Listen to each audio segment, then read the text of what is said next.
Pela graça de Deus, vamos estudar o livro de Samuel, primeiro e o segundo livro de Samuel.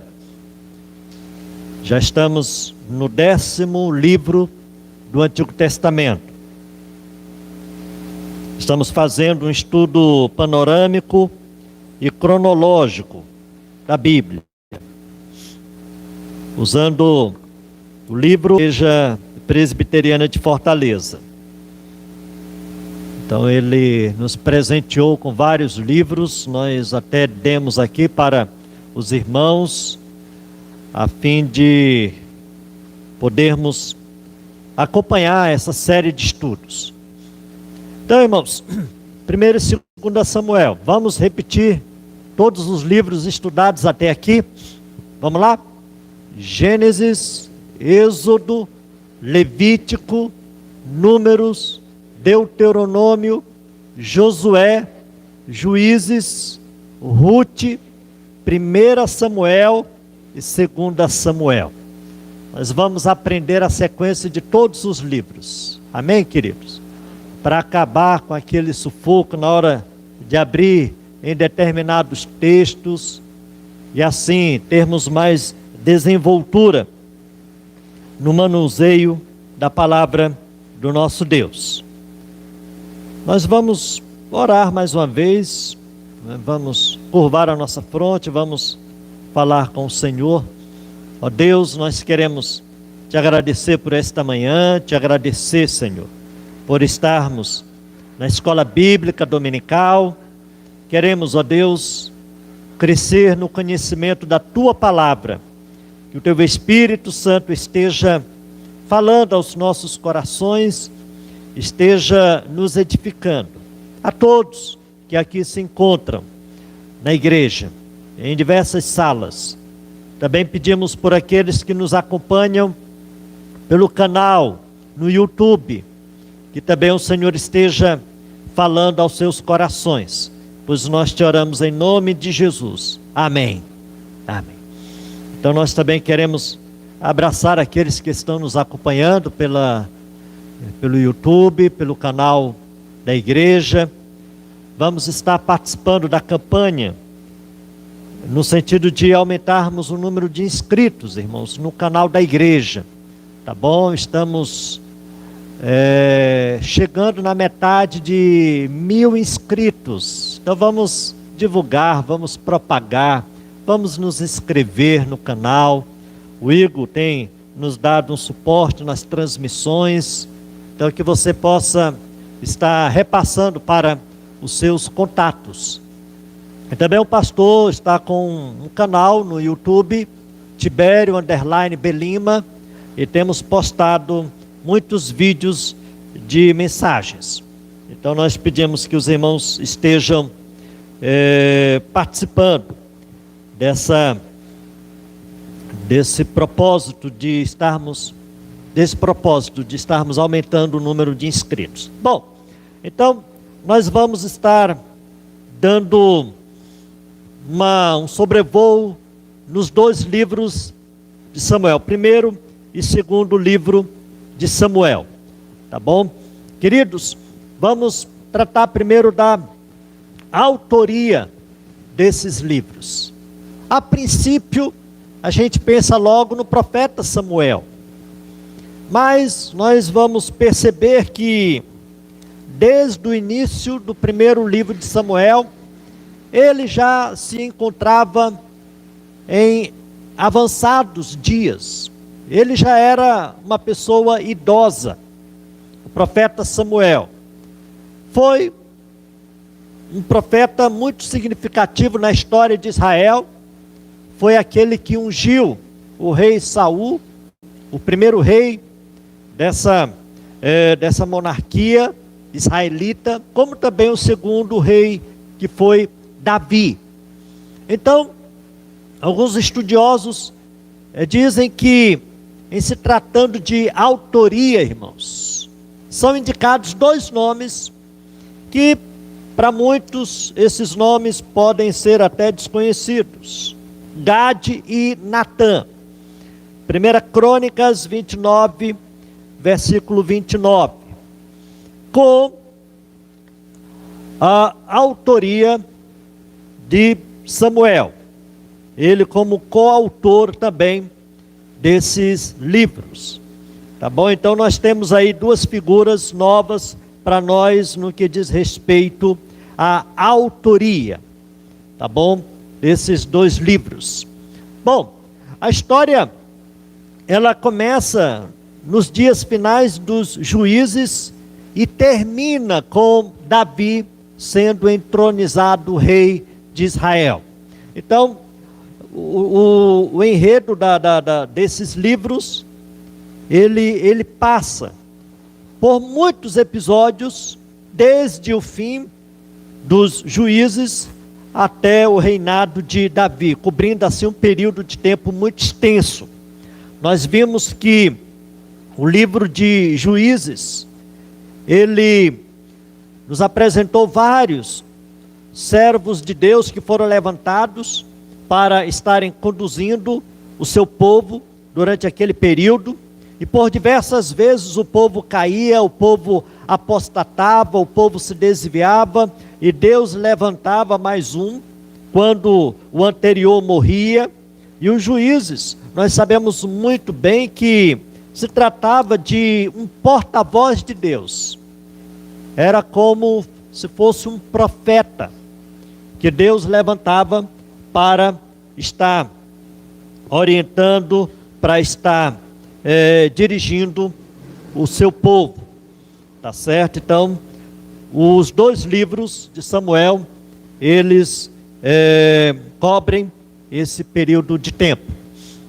Os livros relatam o período de transição da teocracia, Deus, que era o rei, para a monarquia e o seu estabelecimento.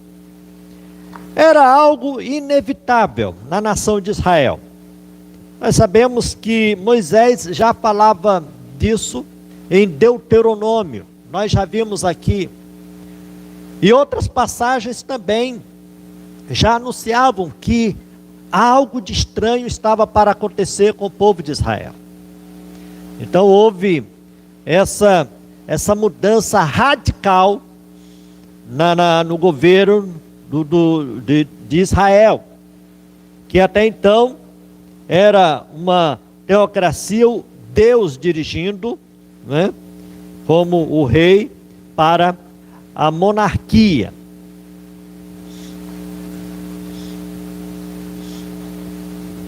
Ok. Então veja que a instituição da monarquia foi um novo estágio na história política e religiosa de Israel.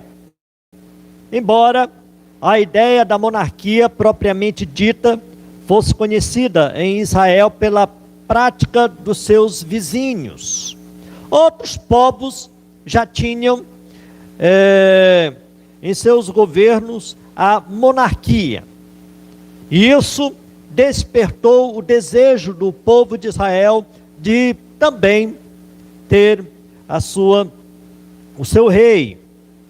Uma das causas da relutância de Israel está revelada nas palavras de Gideão, que você tem aí no esboço, lá em Juízes 8, versículo 23, que diz assim: não dominarei sobre vós, nem tampouco meu filho dominará sobre vós, o Senhor vos dominará. Então, o povo foi relutante, queridos. Mas, no entanto, esse era o desejo de uma boa parte dos israelitas, o do estabelecimento de uma monarquia. Tá certo? Então, a gente percebe que alguns estavam resistindo a esta ideia, mas, no entanto, ela passou a vigorar. Então, caminhando um pouco, os dois livros originalmente eram um só, segundo muitos estudiosos. São obras-primas de literatura histórica, porém importantes sob o ponto de vista teológico, irmãos. Então hoje nós temos aí essas duas obras. Os irmãos sabem muito bem que nós já entramos na classe de livros históricos. É uma classe importantíssima para todos nós, para compreendermos a trajetória do povo de Israel. Então, esses dois livros, eles nos contam muito a respeito daquilo que aconteceu no meio do povo de Israel. Deixa eu ver aqui o próximo slide. Bom, o propósito básico é oferecer um relato histórico do surgimento e do desenvolvimento inicial da monarquia israelita sob Saul e Davi. Logo no começo do livro, você vai perceber esse desenrolar para a implantação da monarquia. Então vamos partir para a síntese. Então, quanto à autoria desses livros, desses dois livros, nós podemos citar Gade e Natã, com a autoria de Samuel. Até porque, antes do final do primeiro livro, Samuel já era morto. E o primeiro livro de Samuel começa com o seu nascimento. Nós sabemos como foi o nascimento de Samuel, aquele que tinha sido pedido a Deus. Então Ana, uma mulher estéril, nós sabemos da sua história, logo no primeiro capítulo do livro de Samuel, do grande desejo que ela tinha de ter um filho, exatamente porque era infértil. E aí, no capítulo 1 e no capítulo 2, a gente toma conhecimento de todo o sofrimento daquela mulher, mas que ela veio a ser mãe, e mãe de alguém que foi muito significativo para a nação de Israel, Samuel, o profeta Samuel, uma grande referência para os israelitas. Então vamos caminhar mais um pouco aqui para nós compreendermos melhor. Israel rejeitou a Deus como rei. Abra a sua Bíblia lá em Juízes, capítulo 21.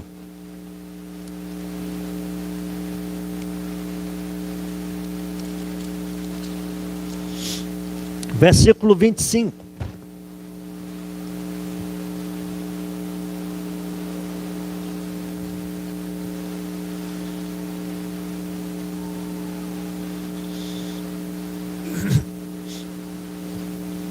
Vamos ler juntos, irmãos. Josué 21, versículo 25. Naqueles dias não havia rei em Israel. Cada um fazia o que achava mais reto. Esse relato aqui, ele é repetido em outras ocasiões no livro de Juízes. Não havia rei, mas no entanto, o povo não ouvia Deus buscando fazer aquilo que fosse da vontade de Deus. Cada um fazia o que achava mais reto. Veja a manifestação da rebeldia humana, do coração avesso à vontade de Deus. Cada um achava que determinadas coisas eram retas e assim praticavam, buscando assim uma autonomia. Então o povo de Israel naqueles dias rejeitou Deus como rei e pediu um rei terreno. Então Samuel entristeceu-se e orou a Deus nesse sentido. A gente pode ir para capítulo 8 de 1 Samuel. Nós vamos estar vendo algumas passagens só para a gente fundamentar as nossas colocações. 1 Samuel, capítulo 8, versículos 5 e 6, que diz assim: E lhe disseram: Vê, já estás velho. Veja que no começo do primeiro livro, Samuel já estava velho, já estava idoso, né? E teus filhos não andam pelos teus caminhos. Constitui-nos, pois, agora um rei sobre nós, para que nos governe, como o tem todas as nações. Então, eles observavam os povos estranhos, os povos inimigos, eles tinham reis. Mas em Israel o rei era Deus. Mas, como nós falamos anteriormente, o povo não seguia mais a Deus. Tá bom? Porém, versículo 6, esta palavra não agradou a Samuel, quando disseram: Dá-nos um rei, para que nos governe. Então, Samuel fez o quê? Orou ao Senhor. Então ele se colocou diante do Senhor. Vidente era o nome para o profeta naqueles dias.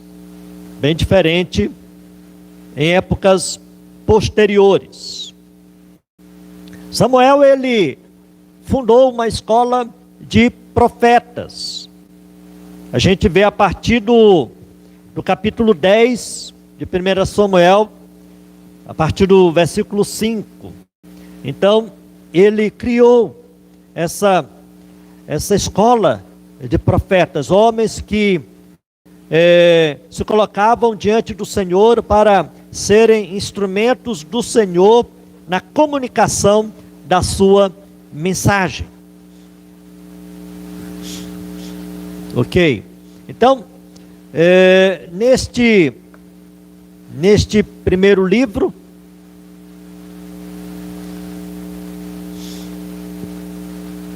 aparece pela primeira vez a palavra Messias. É interessante o anúncio desse termo na passagem de 1 Samuel. O principal assunto de 1 Samuel é a ascensão de Saul ao poder e a sua subsequente rejeição. O tema de 1 Samuel é, em grande parte, a interseção da carreira de 3 personagens. Quais são eles? Samuel, Saul e Davi. Então, nós temos aí a intercessão pela vida desses 3 homens. Então, o livro é um manual sobre oração. Samuel, pedido a Deus o significado do seu nome. E o principal assunto é a escolha de Saul, primeiro rei, sua unção e sua rejeição. Mas antes, queridos, nós devemos perceber o seguinte: que Deus, Ele, na sua economia, na sua soberania, mesmo Ele percebendo a situação espiritual do seu povo, Ele fez com que esse desejo fosse atendido. Não que Deus, Ele, naquela ocasião, Ele estivesse sendo manipulado. Como nós falamos anteriormente, essa era uma situação inevitável que estava para acontecer no meio do povo de Israel. Deus já tinha falado sobre isso para Moisés. Moisés, olha, já tinha morrido há muito tempo. Então, queridos, determinadas situações acontecem nas nossas vidas visando um objetivo, visando um propósito. Saul foi escolhido, e os critérios para a escolha de Saul foram humanos. Ele era um homem de boa aparência, ele se destacava dos demais, ele chamava a atenção de todos na sua época. E aí o povo disse: é esse o rei. Então Deus fez com que Samuel ungisse Saul, o rei de Israel. Então veja que os critérios foram aqueles estabelecidos pelos homens. Quando houve a queda de Saul, e ele foi desastroso, ele foi terrível, irmãos. Embora ele tivesse sido ovacionado pelo povo, é o cara. Olha o porte físico dele, olha a beleza dele, não é? Ele é o grande rei. Quando foi para a escolha de Davi, aí as coisas foram diferentes. A gente vai chegar lá depois. Então, o assunto gira em torno da escolha de Saul, da sua unção. Ele foi ungido rei, né? E consequentemente a sua rejeição. Ele fez muitas coisas erradas, ele não cumpriu aquilo que Deus tivera estabelecido para ele. Então assim, foi um período terrível para o povo de Israel. O cara, né, da época, ele pisou na bola, podemos dizer assim. Então, o primeiro livro de Samuel, ele trabalha esse assunto. Então vamos para o segundo livro de Samuel. Então neste livro, você pode acompanhar aí no esboço, encontra-se pela primeira vez um rei comparado a um pastor. E foi Davi quem primeiro descreveu um rei como ungido do Senhor. 2 Samuel capítulo 1. Vamos lá para 2 Samuel, irmãos.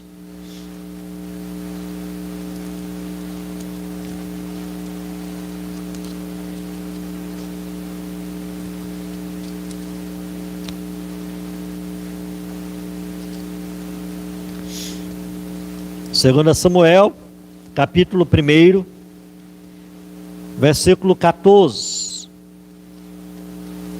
16 e 21. Vamos ler juntos, irmãos. O versículo 14, o 16 e o 21 de 2 Samuel, capítulo 1. Davi lhe disse: como não temeste estender a mão para matares o ungido do Senhor? 16. Disse-lhe Davi: o teu sangue seja sobre a tua cabeça, porque a tua própria boca testificou contra ti, dizendo: matei o ungido do Senhor. Versículo 21.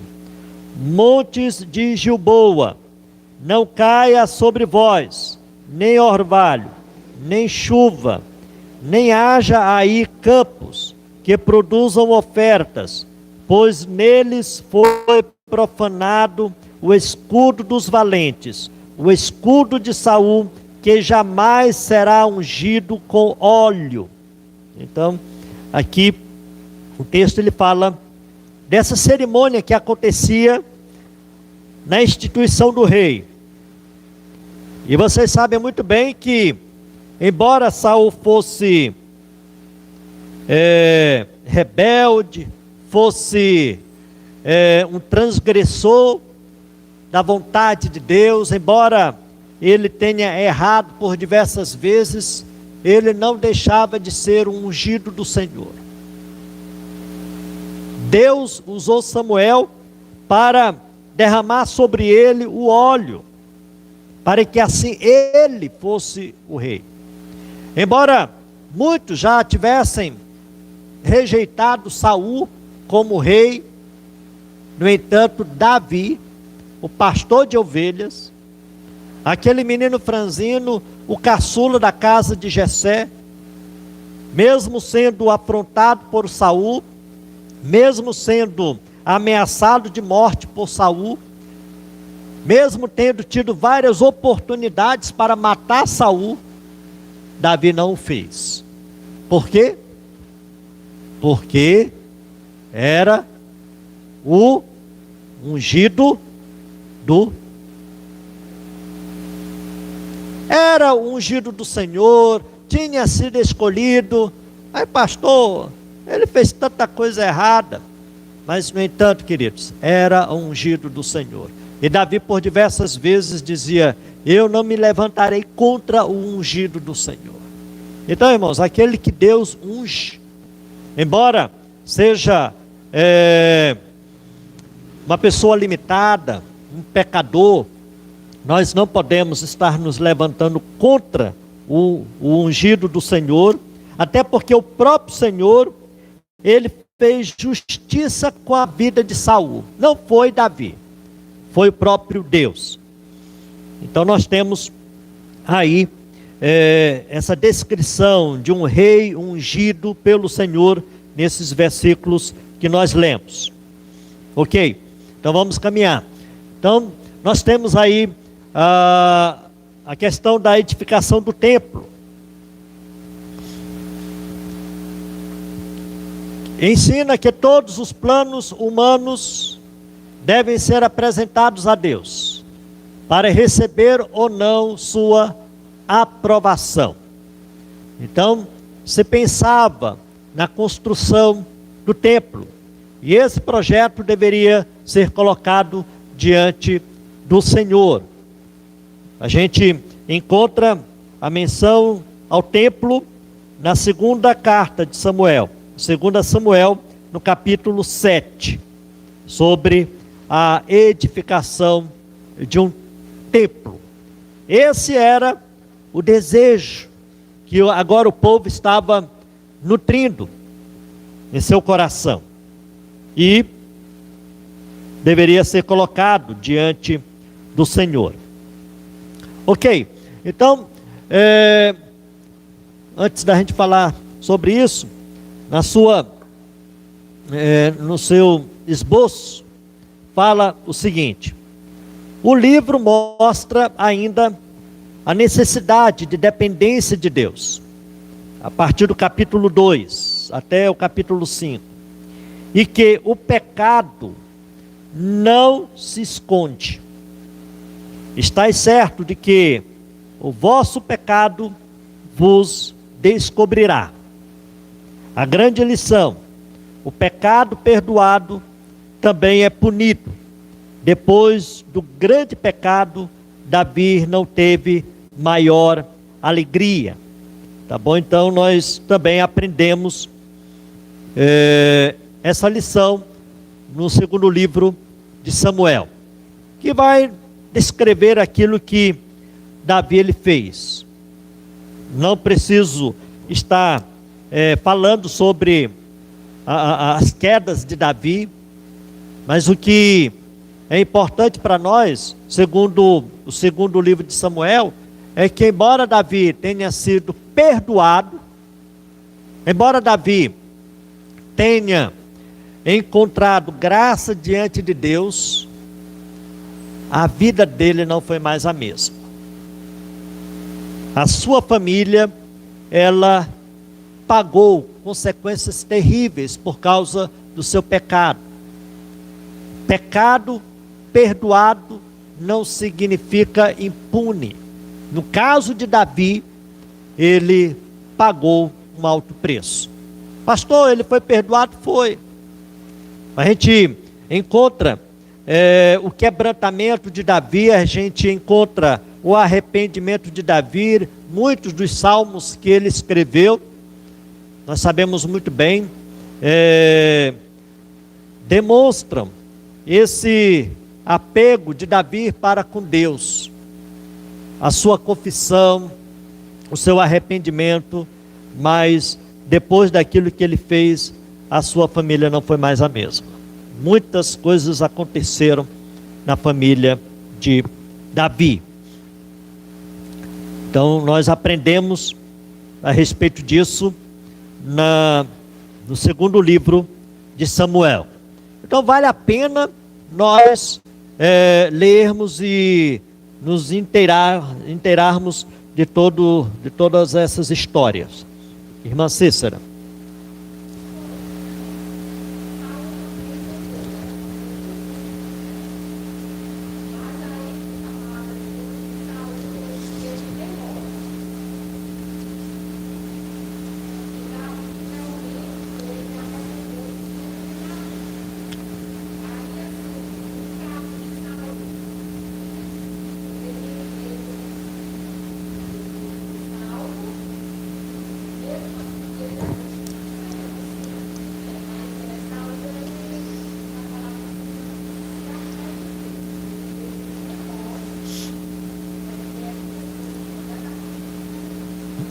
Exatamente. Uhum.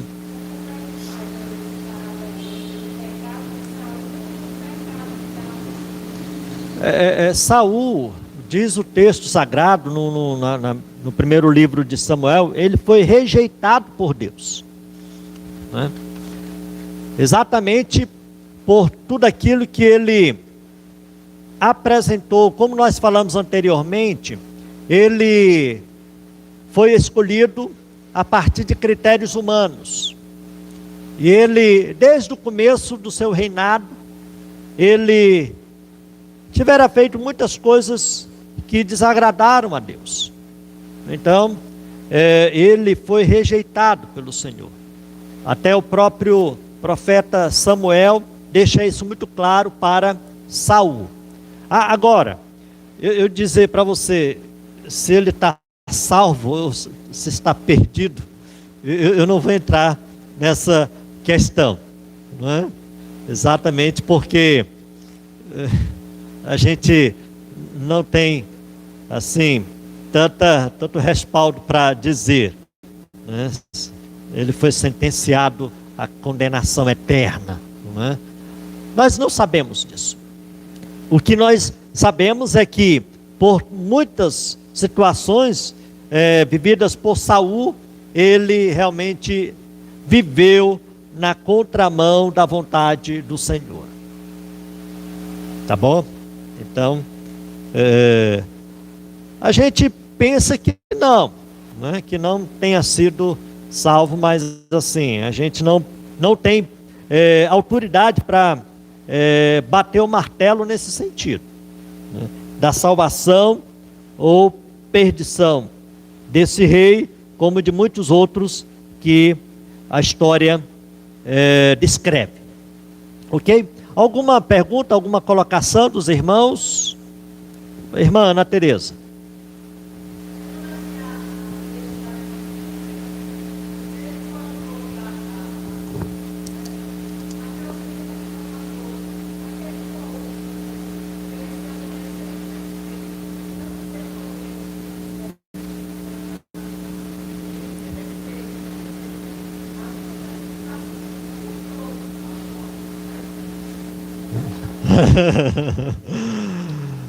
Eu posso dar a mesma resposta?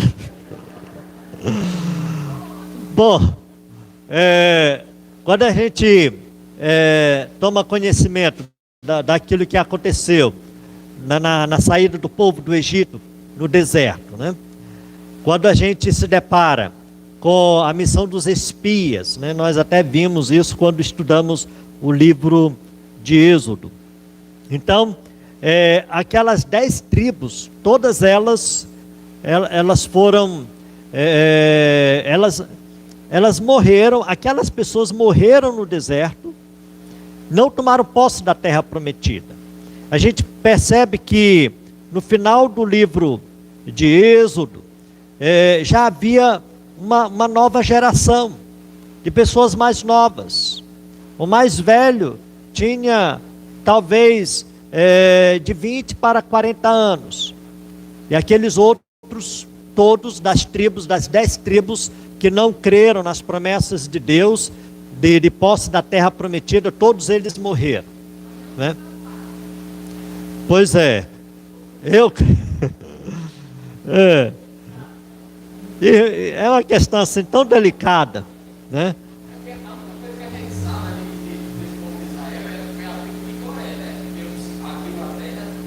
Engoliu, destruiu. Mas veja bem, daquele período ali, só a tribo de Josué e Caleb entraram na terra prometida, não é? A irmã pode até também perguntar sobre Moisés, não é?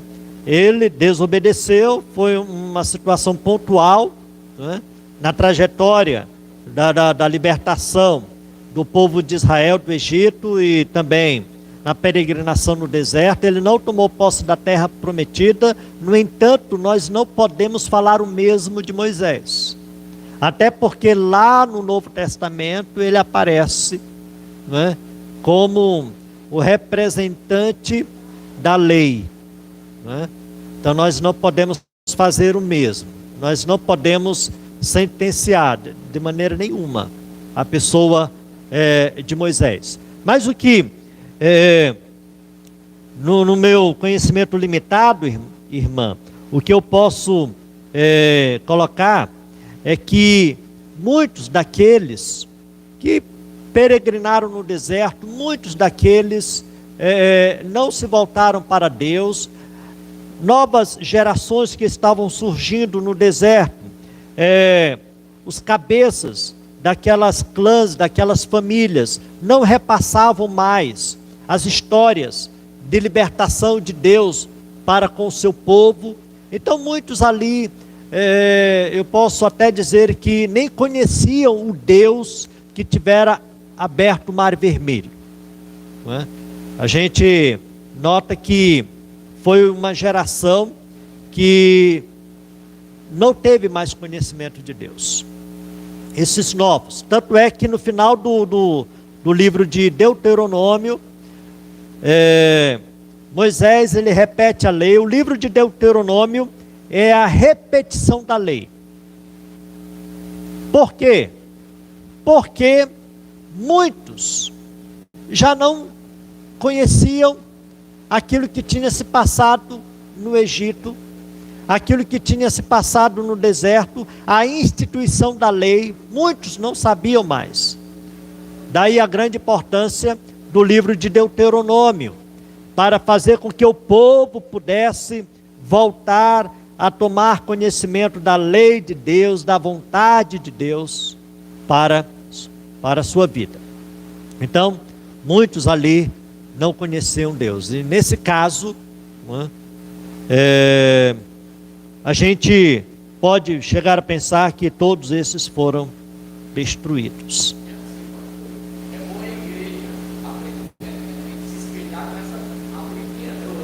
Aham.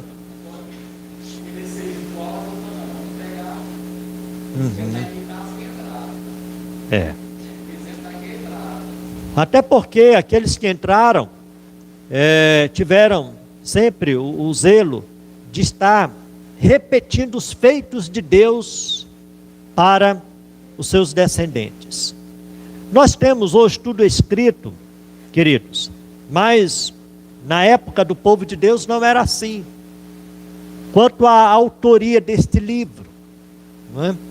Talvez tenha a autoria não, perdão, a data deste livro. Talvez tenha sido no período do exílio babilônico. Muito tempo depois, alguém chegou e registrou. Mas como eles fizeram isso? A partir da tradição verbal. O povo sempre passava os feitos para os filhos, e os filhos para os seus filhos, e assim sucessivamente. Sempre eles narravam as histórias.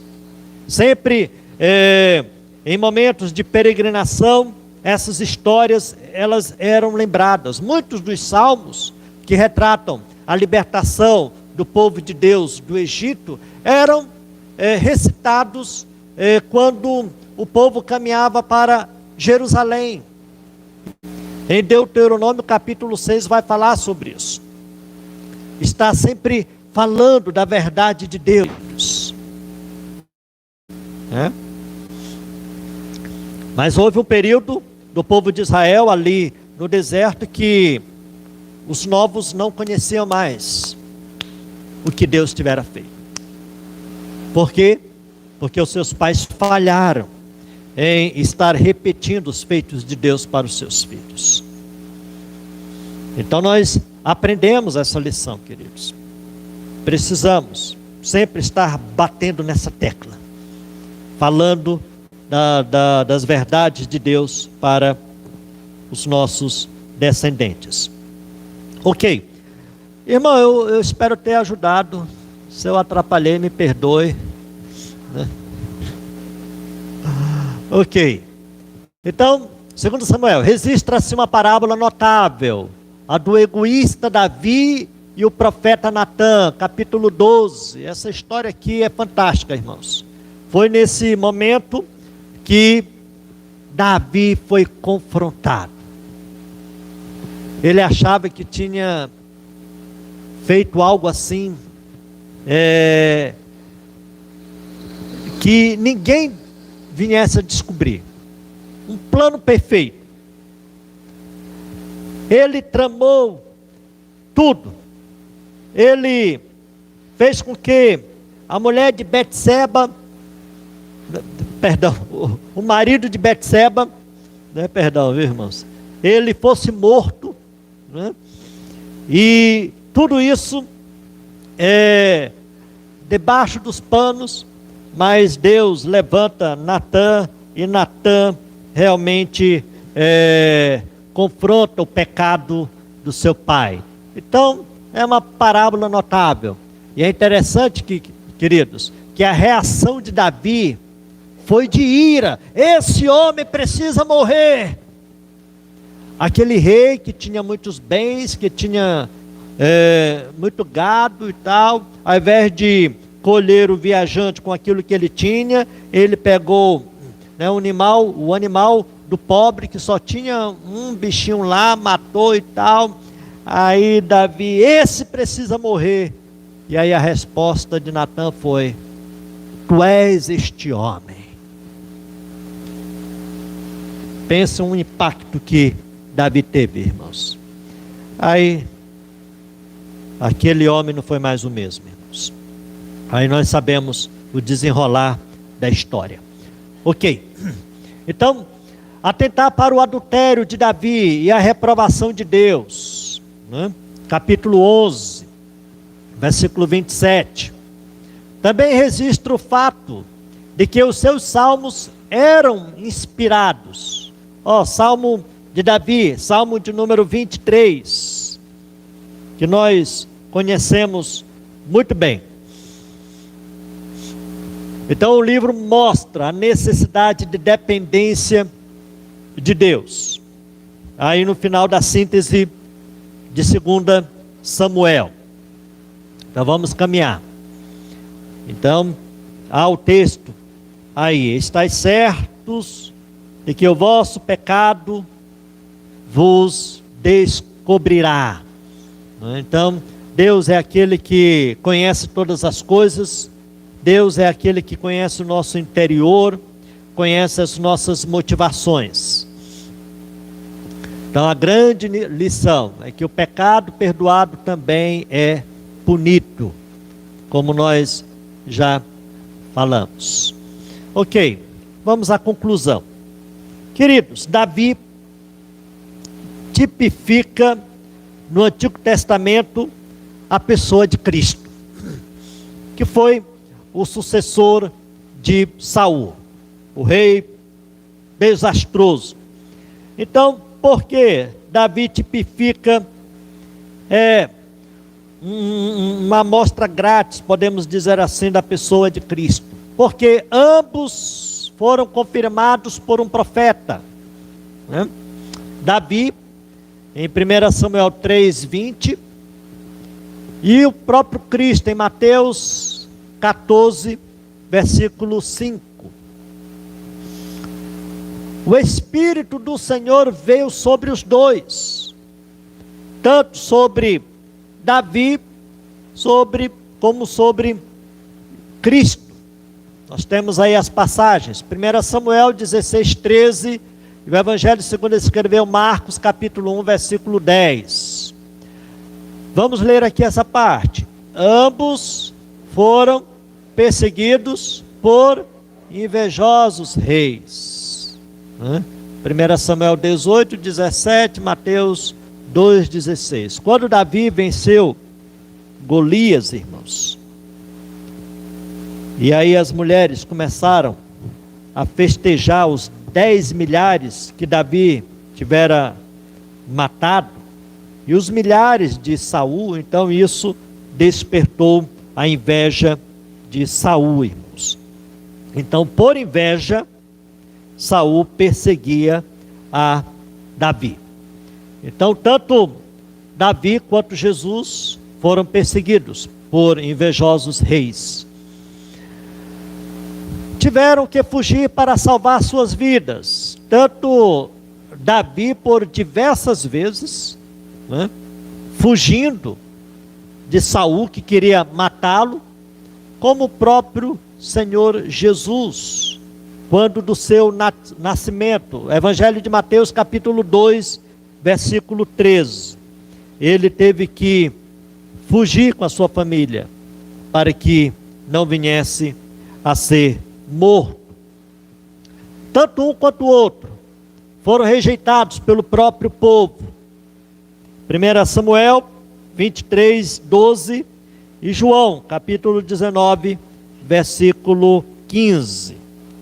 Então a gente está vendo que Davi era uma demonstração daquele Cristo que viria depois. E ambos aprenderam no exílio a depender de Deus, tanto um quanto o outro. Então essa é a conclusão que nós fazemos desta história narrada por esses dois livros. Então, irmãos, como nós sempre temos feito, que possamos estar lendo e lendo mais e mais esses livros sagrados, para que nós possamos estar conhecendo não só a história, mas também tirando lições para as nossas vidas. Que Deus, queridos, nos abençoe.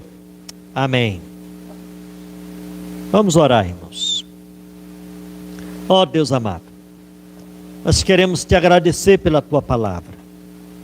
Te agradecer, Senhor, porque tu és aquele que fala conosco através dos escritos inspirados pelo Espírito Santo.